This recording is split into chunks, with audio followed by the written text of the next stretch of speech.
All right, Gemini rising, early disclaimer, you want to make sure you find a partner who's not a false prophet, who's not a false guru, because you're going to find people who naturally may pose as a spiritual person who's well composed and has gone through a lot of different trials, tribulations, and had tremendous experiences, even if abroad, leaving their country.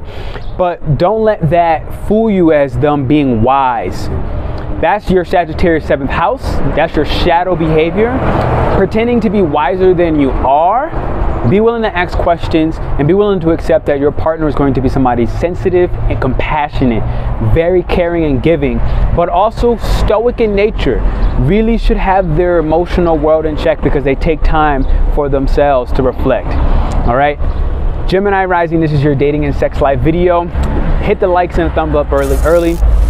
Full disclaimer, this is not talking about your physical action of sex itself. That's where you would need to look at your Mars and help you better understand. You come to get a reading with me.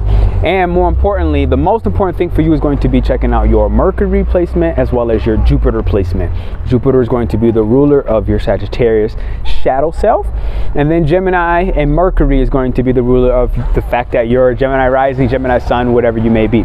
So those are going to be the most important to be able to personalize everything that I say. So take the rest with a grain of salt, and remember your actual sex drive is in your Mars placement, and that's something that I'm not covering specifically today in this video, but you can come work with me one-on-one and we can figure that out.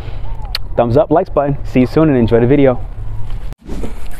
All right, Gemini rising, let's talk about your dating and sex life as a Gemini rising, Gemini Ascendant, and how you like to go out and what are your shadow attributes and traits when it comes to you stepping into the dating market as a Sagittarius Descendant or Sagittarius 7th house. So this is the Gemini first house axis, okay, you yourself, your rising sign, and the Sagittarius 7th house axis. Now, when it comes to dating, you might actually be one inclined to go on to dating apps. Literally, you, Mercury, devices, texting, and you're going to do this more so in your private time because Mercury is naturally going to run what your first and your fourth house. And so this is something you do when no one else is really watching.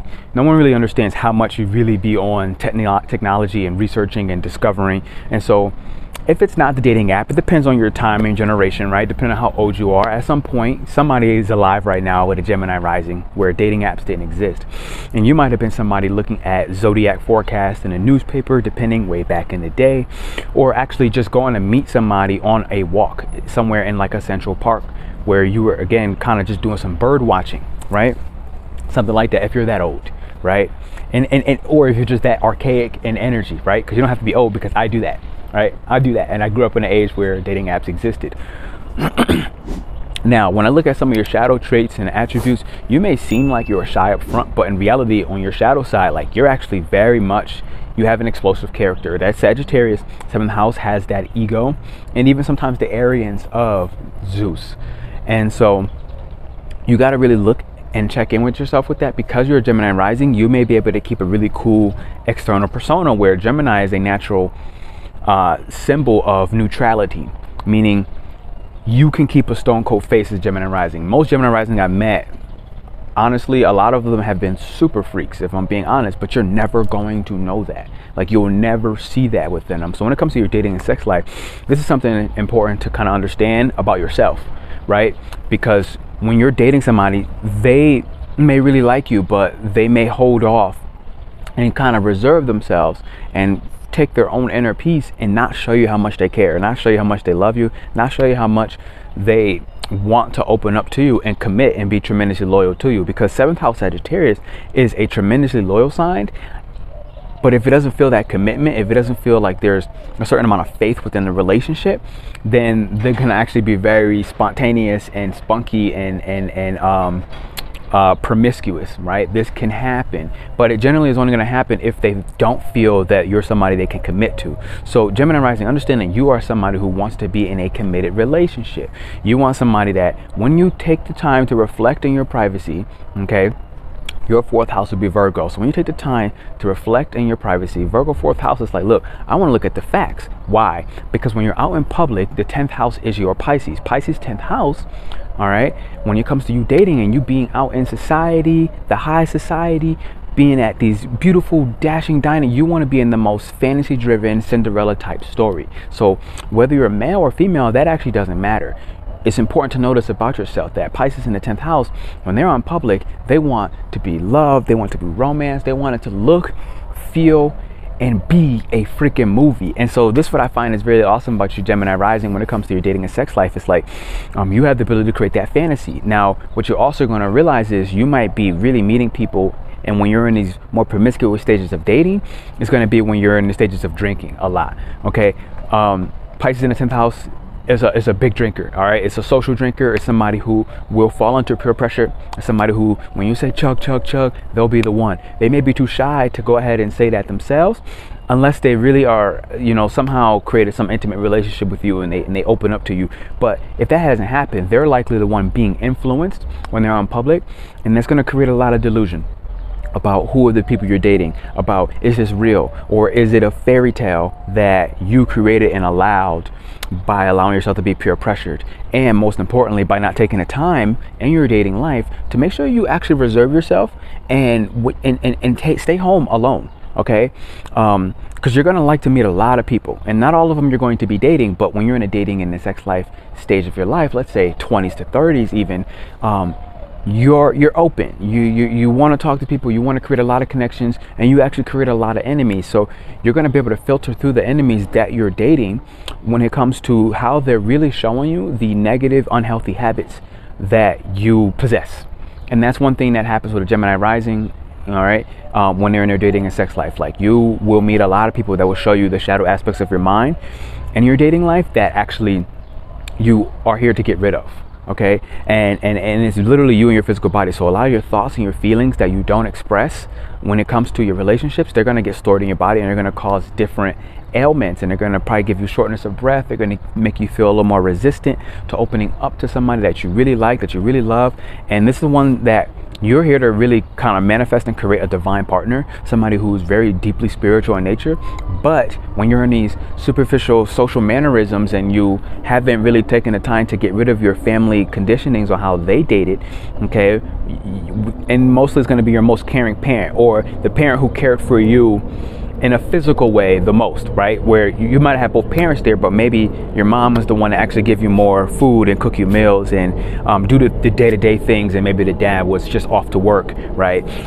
Or maybe him being off to work can be a part of what the condition is coming from, because Virgo is work, to go ahead and provide you comforts, which is the 4th house. So Virgo 4th house. So, you know, you play with that. That's where you kind of just come get a reading, and I help you understand like who really was the impact on that.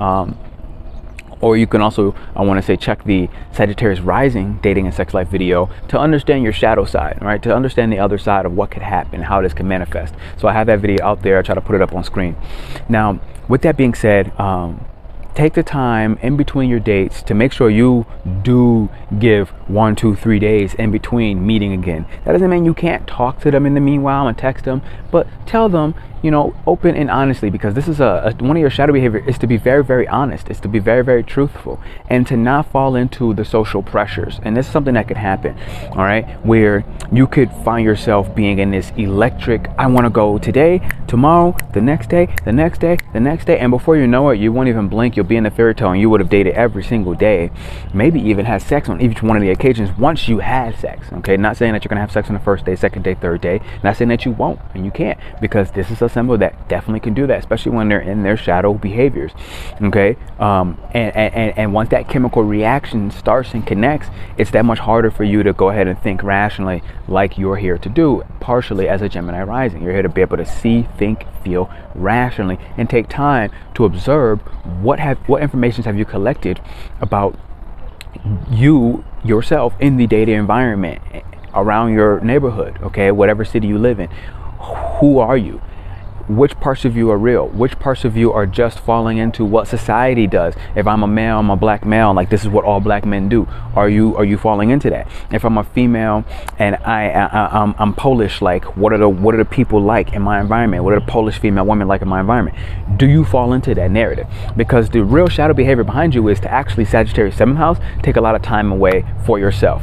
All right, and when you take this time away for yourself to actually meditate and to really take a moment to understand and digest your spiritual principles, your spiritual values, and really engage in more tantric practices of sex, more sacred forms of sexuality, where you actually are setting intentions with your seed, because it's a fire energy, right? Fire energy can create anything within the partnership. You can create, so you have to take the time to write out what is your dream partner, write out what are their attributes, write out and draw them in an artistic way, draw them in an abstract way where you're not focused on the art form as for making it look like something, but rather being abstract on purpose, and let life, God and your angels deliver you the right divine partner. Because Gemini rising, what you really want in a dating sex life is a divine partner. And so what you need to do is allow yourself to actually date freely, but with respect for yourself, okay, with a certain sense of reservation for how you treat your physical body. You should really nurture, care for your physical body with a very gentle touch, a very gentle compassion, and so that you can basically sift and filter through all the nonsense that you're going to attract naturally by being out in the dating world. Okay, you will attract enemies, and you're not going to be able to help you understand which one of those enemies are part of your own physical mind as an external reflection if you don't take the time away from some drugs. Okay, like go on some dates. If you're going to have a drink, you're going to smoke some weed, you're going to do a little mushrooms, whatever, that's fine if it's you. But make sure you also do those same dates with that person sober. And if you can't, and you realize that I'm more addicted to the high and the rush of this, then it's something, again, Virgo 4th house says come back, step back. So this is what I have for you in your dating and sex life. Check out the series. I'm doing this for every zodiac sign. I think I have 3 left. All right, and I want to say thank you for hitting the likes and the thumbs up button. Tell me what your insight is. If you made it into this, I want you to drop a Gemini symbol down below, or Sagittarius, Pisces, or Virgo, depending on which part of that you resonate with the most. But drop that emoji, let me know you made it to the end of the video. Thank you for hitting the thumbs up. If you're brand new, subscribe. I have a Venus and Gemini video out there that you might really enjoy. Other than that, we're doing lives every Friday, so do check that out every Friday, my partner and myself. Okay, and I want to say I thank you for being here. I love you. Readings are obviously always available. Check out our membership. That's another thing you can do if that's something interesting to you. And we're doing sacred practices and magic all the time. When you go on dates, try doing things like pottery, try doing things like paint nights, try doing anything artistic on your dates. And if you, especially as soon as you're stepping out of the drinking scene, okay, you do more things artistic. Do things like meditate with your partner. Ask your partner to meditate with you. Ask your partner to do boxing with you. Something very active, something with your hands especially. All right, where y'all could just do some fun light, you know, boxing and jogging together. Jogging, even that. Write love letter. Oh, excuse me. Wow, throat chakra. Hello. That might be what you need to do. Write love letters to yourself. Okay, Gemini rising, Gemini ascendant, the self. Okay, write love letter to yourself about how you want that partner to manifest. And this is a very intentional sign. You're going to manifest your partner with like the snap of a finger. And the way you write and the way you draw and the way you artistically create them and add color and add shapes and add like a vision board, like a collage, like taking little things out of a magazine, Gemini's magazines, taking things out of a magazine and posting that. I did this with my vision board for my divine lover. I really did do this. And the irony is my divine lover came out exactly like the vision board, literally. And I'm dating a Gemini rising. So look at that, look at life. So if you made it to the end, drop the Gemini, hit the thumbs up and the likes button. I love you for being here. If you want a personal reading or check in our memberships, I'll see you soon, baby. Your dating and sex life.